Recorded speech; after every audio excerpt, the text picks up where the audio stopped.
as much. Notice he has a short distance to go there. He had a good lead off second. And the count evened up at 1-1. In fact, ones are wild right now. One on, one out, 1-1 count.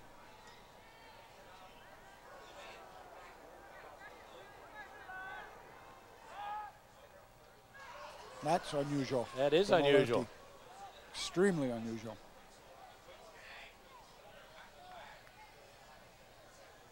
What makes it unusual? Well, he's a left-hander. You always worry about throwing the ball away with a guy on third. Ball popped up. This might be deep enough. Obern's back. That should score the run.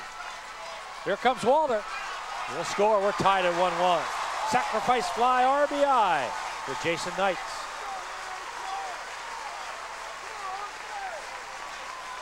How important that wild pitch that allowed Walter to go from second to third. Utilizing what you have the most of, and that's the ability here in this situation to bring the tying run in with less than 2 out. Routine fly ball, but that man standing on third. And it brings up Anthony Threet. He hit the ball well in the second inning. He flied out rather deep in center field. We're tied at 1-1. Outside, ball one. Threet able to get the bat around in his first at bat, and he sprayed a few down the right field line before finally flying out to center. Strike one. Nope, they're going to say outside, ball two. Center fielder Mattern is pulled around toward left field, and in the first time up, he was almost in the gap in right center. Ball three.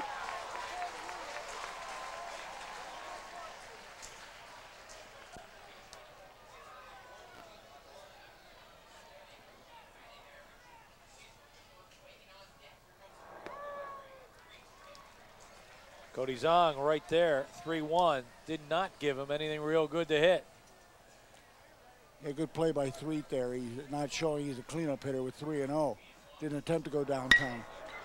Hits the ball hard on the right side, picked up by Cunningham, and he slips and falls. We have seen a number of players today slip on that turf. He just gets caught in the lip there on the edge of the outfield grass. They're going to chalk it up as an error. Normally when that lip eats up, there's the fall.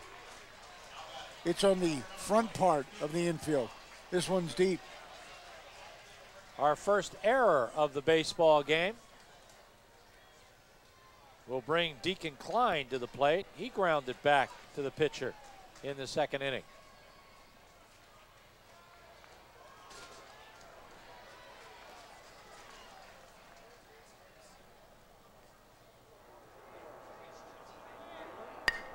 He fouls it back towards Glenn Romali, our camera guy, giving you that shot right there from the rooftop here at Bowman Field.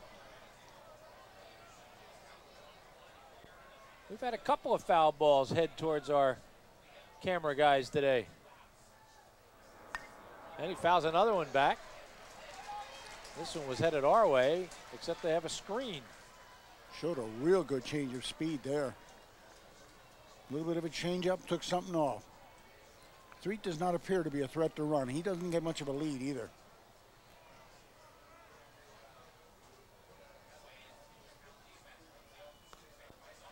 You say that, but would you tag him out if he No, was barreling get down out of the towards way. you?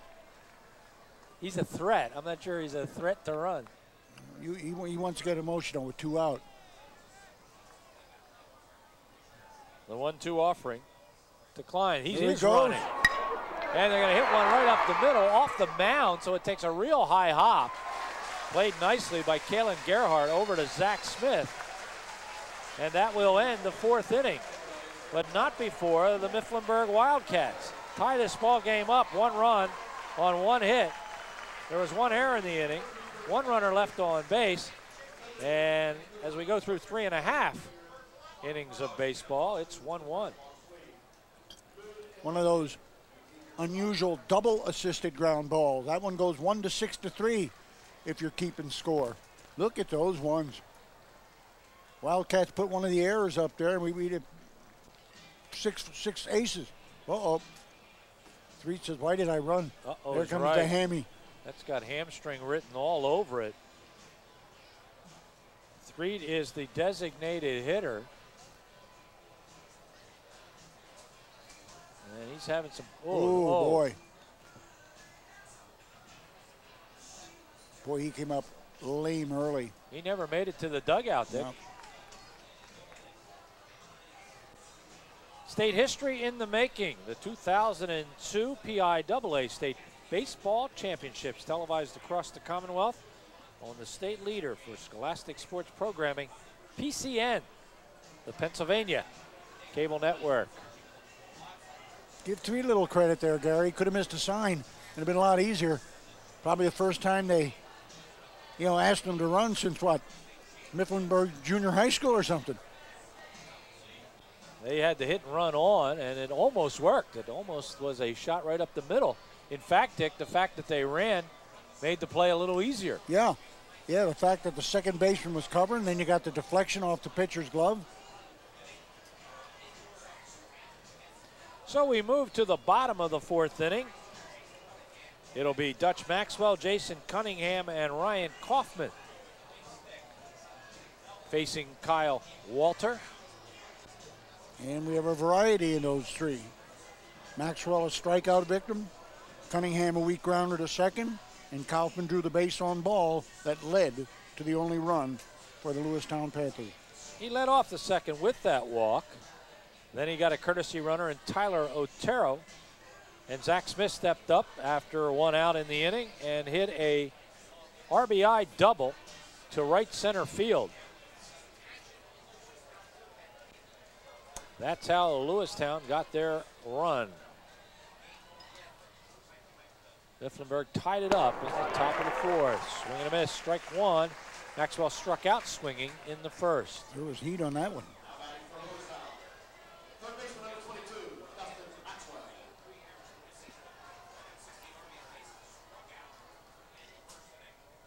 Foul back, 0-2 count.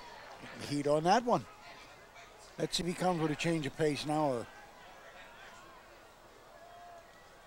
here's where that splitter has become so effective. Take something off, put it in the dirt, and you're committed before the ball reaches the plate. The 0-2. In the dirt, ball 1-2. Had a notion. Speaking of pitchers, you will see two great ones in the AAA game. Moon against Liberty. Foul back, and the count will stay 1-2. Stepped in the bucket just a little bit. Got a piece and fouled it off to his left.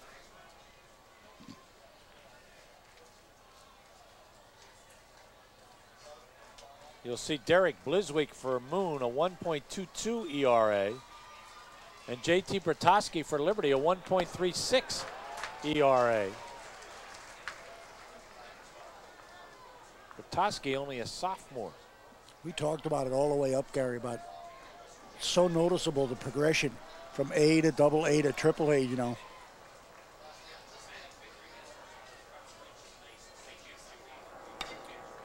That time he put it right on the fist. And the ball fouled back. Deacon Klein is there.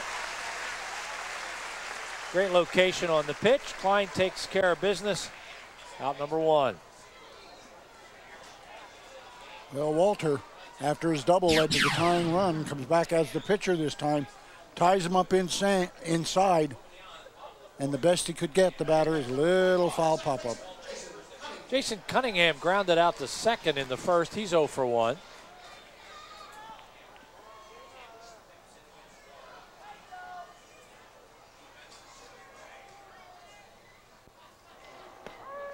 Low, outside, ball one. Kathy Nealon taking care of our graphics today.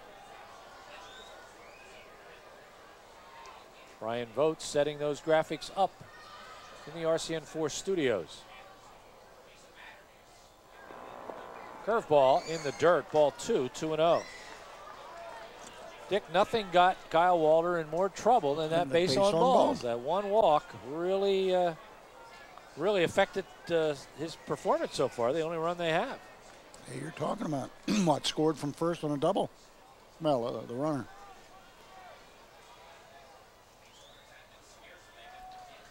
The 2-0 pitch. And that's high, ball 3 as the count goes 3-0. First time I thought he was setting up with the first pitch outside, but he's been off the target in the last 2 and goes deep. What do you got? You change the count? Nope, 3-0. 1 run, 1 hit for Mifflinburg. 1 run, 1 hit for Lewistown. The only difference is the 1 error by Lewistown.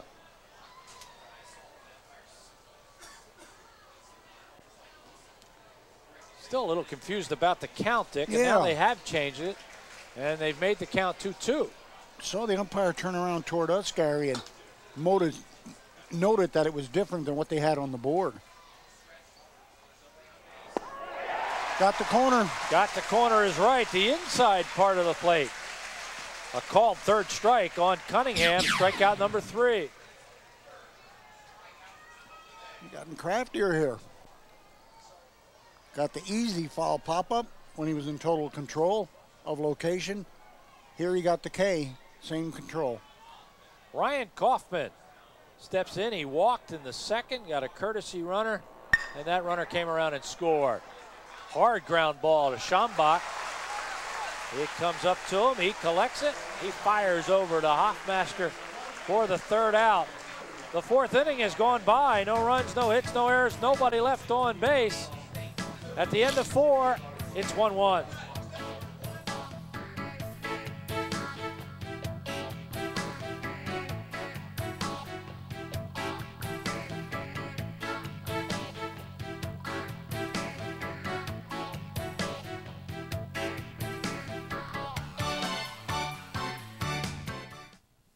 In 1863, the bloodiest battle on American soil was fought near a small town called Gettysburg. PCN commemorates the anniversary dates of the epic struggle with 3 full days of Gettysburg programming, beginning on July 1st. Relive the 72 hours that changed America's Civil War with special battlefield walking tours and historic lectures. Battle of Gettysburg anniversary programming, a Pennsylvania cable network tradition, July 1st, 2nd, and 3rd. PCN tours Golden Witch fishing rods. A fisherman's stature, arm length, and grip are taken into account here before building a custom rod that blends aesthetics and function. Sunday night at 8. This week on PA Books, Steve Lopez, author of In the Clear, a novel about a big-time Philadelphia cop whose career takes a turn after an unfortunate incident, Sunday night at 9. PCN profiles former Philadelphia Phillies outfielder Johnny Callison, Sunday night at 10.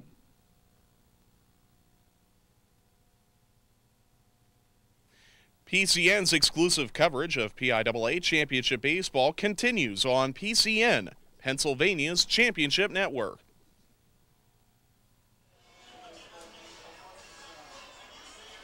From a distant view here at Williamsport, beautiful day, beautiful scenery here, Dick. A much nicer day than we had last year. It was so hot and humid here last year for this championship, but today is perfect. If you're sitting in the shade, it's about as comfortable as it gets. Both pitchers now, Cody Zong, the entire game has paced himself really well. Almost as if, they go over these batters, they really don't know that much about an opponent. It's because someone you haven't been acquainted with all year. And I thought Walters did such a great job that last inning with pace. Well, we moved to the top of the 5th inning. Both pitchers doing a marvelous job as Ryan Mensch, Brett Hoffmaster, and Colby Westner, batters 6, 7, and 8, will step in for their second look at Cody Zong. Mifflinburg got their run in the top of the 4th inning on a double by Kyle Walter. He went to third on a wild pitch and a sacrifice fly by Jason Knights. Outside, ball one.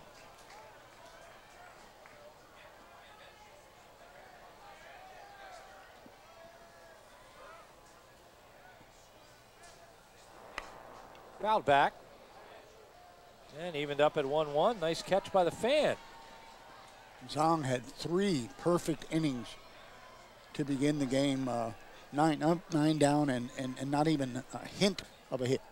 No souvenirs here. If you catch a ball, you throw it back. I think he went. May have fouled it anyway. 1-2. Fooled him on this one too, Gary. Not a good swing. Defensive swing all the way.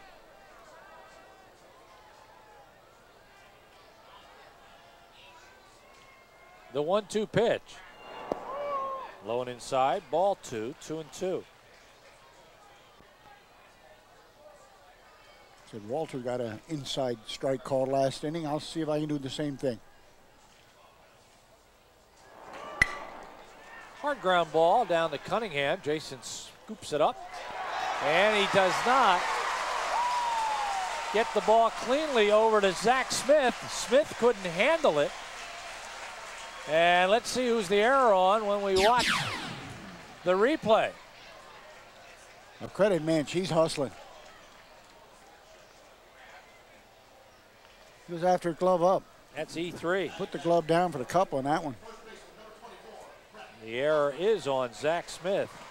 Second error of the game by Lewistown. And are we going to be bunting here, Coach? Tail end of the order coming up. Yep. Hoffmaster around the bunt. It's high. Uh-oh. Very close as Mensch dives back into first base. This is one of the toughest situations for a base runner. You want to get a good jump on the bunt, and yet you've got to make sure it gets laid down. And most high school teams, Gary, hold that runner with the first baseman, too, for a longer time. And that's why so many people try to go up that first baseline with the bunt. Hoffmaster, a one-hopper back to Zong in the third inning. He's 0 for 1. Again, you see the infield alignment from our unique panorama camera. Third baseman creeping, first baseman holding.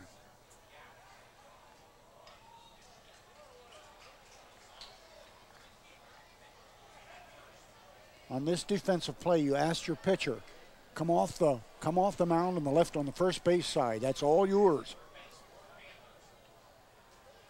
That's why if you bunt it hard towards first, you can get a base hit. Now, if you push that thing and get it by the mound, you can run all the way unmolested. Kind of depends what you're after. If you're after a safe sacrifice bunt, then you just put it softly down either baseline. You want a base hit, hard past the pitcher. That one in the dirt, and the count goes 2-0. And right now, Zong may be worrying a little too much about the base runner. With the positioning of second baseman Cunningham, boy, that's set up for hit and run. Look at that hole.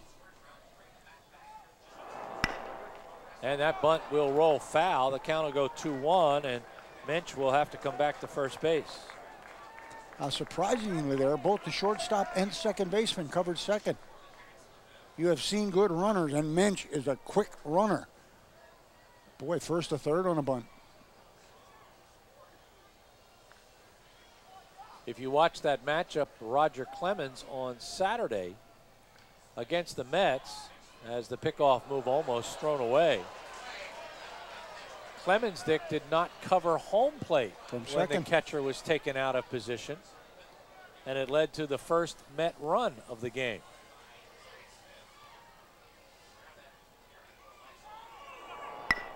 There's a good ball. That'll get the sacrifice.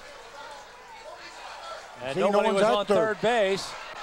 And a nice job by Dustin Maxwell to hustle back. And I think Maxwell would have gotten there before Mensch. Little bit of hesitation on that play. Now he'll come in and make the play. Catcher's calling this probably, says yours. And now everybody stands around. We said both second and short covered second. And here you'll get a look at it from our special camera. We know it's not as sharp, but we think it does give you a very good view. There you see how third base is unoccupied. And actually, Dick, the pitcher probably should get over there if they're not on a rotation. Well, I'm wondering why second and short are both covering at second base.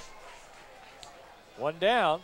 Mensch does get the second on the sacrifice. Colby Wessner steps in.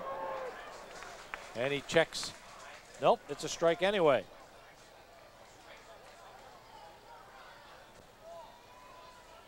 Colby still has that tape. I watched him on defense. Still has that hand tape. So it's taped under the glove. Don't know how raw that crash in the cinder path was. He grounded the third in the third and now falls behind 0-2. I think attempting there to bunt for a base hit. Yeah, it had to be, Gary, because and really I don't think that's a good play. You know, the second out presents itself and you're going to ask the 9-hitter, you know, to plate the tie-breaking run.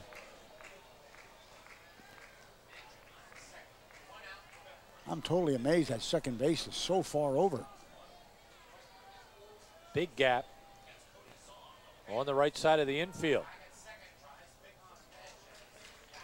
Mensch hustles back. If he's going to stay there, I'd bring my right fielder in, Gary. There's that gap.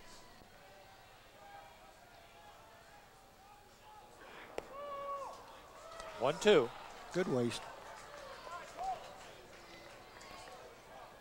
On deck, Matt Smith.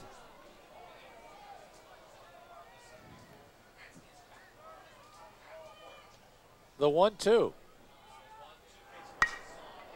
That is popped up. It looks like it's going to be foul, and nobody could get to it. And everybody will go back to where they were, and everything will remain the same. And from what I've observed, Wessner is a smart type of player. A lot of his tools are his mental aspect of the game, and I still think he tried to drop that one. If I'm going to position a second baseman there, I'm going to bring that right fielder up almost to the edge of the outfield grass. I don't think he's going to hit the right with power.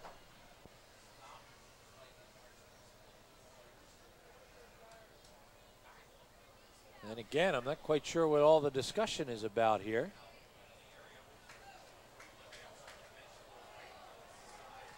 And I think Moon was out in left field, and they wanted to get them out of there.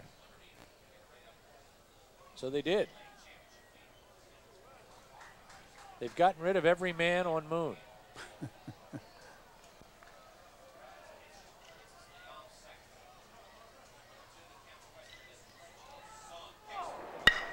Hard hit. Oh, and that's too hard. It handcuffs Maxwell. And now the runner's going to attempt to score. We're going to get a play at the plate. Here comes the throw.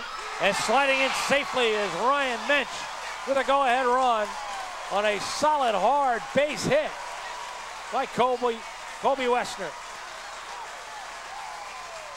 And Wessner very alertly goes to second on that throw. And Mifflinburg goes up by a 2-1 score. There's the shot.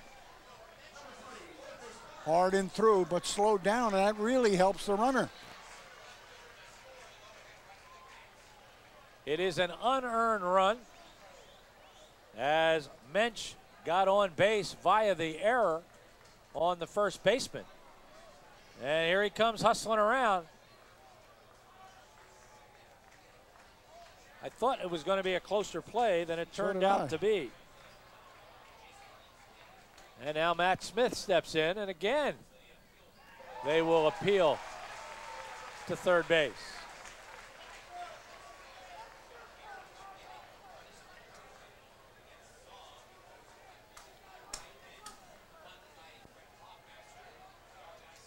Smith grounded back to the pitcher in the third.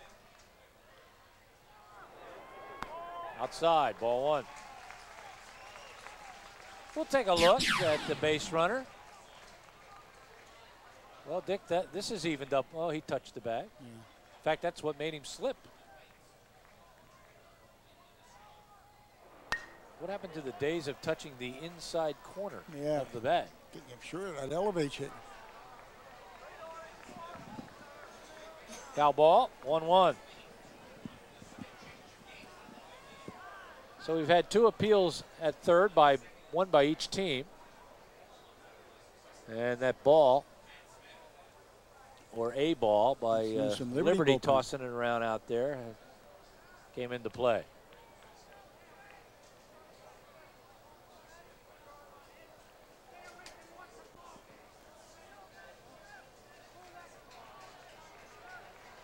One run in, a runner at second, 1 out.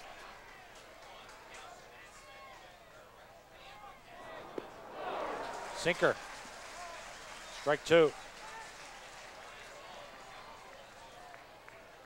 Well, you get to this level, the 2 best teams in AA baseball, and Dick, every little mistake is magnified. Absolutely. Swing and a miss. Swinging strike. Out number 2, strikeout number 4. And so much of that magnification, Gary, is coming on the bases. You know, routine plays are becoming, you're starting to guess and wonder what's going to happen. And the reason is simple. A good team will take advantage of a small mistake, and these are good teams. Low and outside, ball 1. This is Eric Wetzel. Wetzel 0 for 2, has been called out on strikes twice.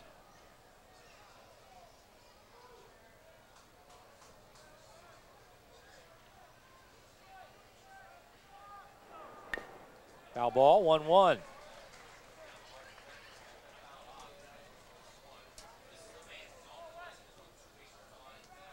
Inning started on that dropped throw on what appeared to be a moderately difficult 4-3 play, simply because Minch was really flying down the line.